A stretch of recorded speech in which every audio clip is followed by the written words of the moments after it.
Space is full of beautiful, mysterious things, but it's also full of nightmare fuel wearing a sparkly disguise.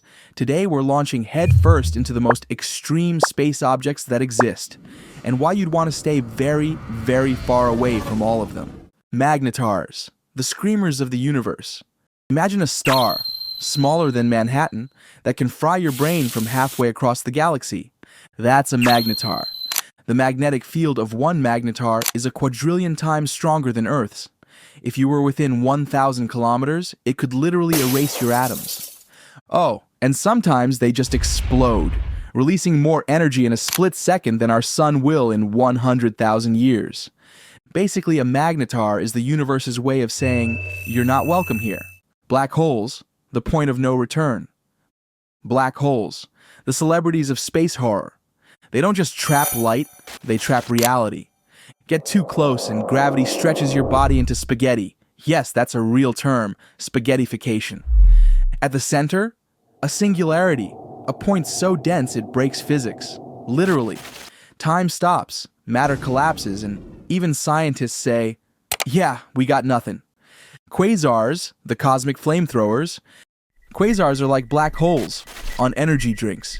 They sit at the center of galaxies, eating matter and vomiting out beams of radiation so powerful they outshine thousands of galaxies. You'd think something that bright would be nice, but being near one is like living next to a billion nuclear explosions.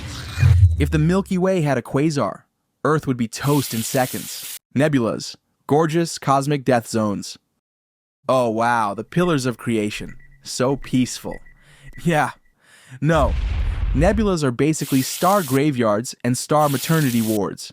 Giant clouds of radioactive gas, dust, and shock waves from exploding stars. They stretch across light years and cook up baby stars, while also killing anything dumb enough to fly into them. It's like a toxic daycare that also happens to be beautiful. White holes, theoretical, terrifying. If black holes are cosmic vacuum cleaners, white holes are the leaf blowers from hell. They're theoretical, as in, no one's seen one. But according to Einstein's math, they should exist. Instead of sucking stuff in, they violently throw it out. And if they connect to black holes via wormholes, you've basically got a cosmic sewer pipe. So yeah, space might be leaking. Hypernovae, star deaths with drama. You've heard of supernovae. Now meet their angry cousin, the hypernova. These happen when huge stars, 30 times the mass of the sun, collapse and release more energy than our sun will produce in its entire lifetime. One of these went off 7,500 light years away, and we still felt it on Earth.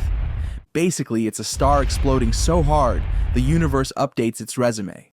Neutron stars, planet smashers. Ever held a teaspoon of something that weighs 1 billion tons? That's neutron star material. These are the ultra-dense corpses of dead stars, and if two collide, they warp space-time, create gold, and unleash gravitational waves that we can detect across the galaxy. And if one ever got close to Earth, we'd be reduced to atoms before you could say, what's that sound? Rogue planets, homeless, cold, deadly. Rogue planets are like the stray cats of space, except they're the size of Jupiter and don't care about your feelings. These are planets that don't orbit a star. They just float around in the dark, frozen and angry. If one slammed into our solar system, game over. So yeah, space is cool, but also a flaming pit of cosmic insanity. From star corpses to hypothetical time holes, these are just some of the things floating out there right now, waiting to ruin your day. But here's a more specific question. What would actually happen if you tried to live on any of these planets? Spoiler, you'd die. Fast. Let's walk through what that looks like, one planet at a time.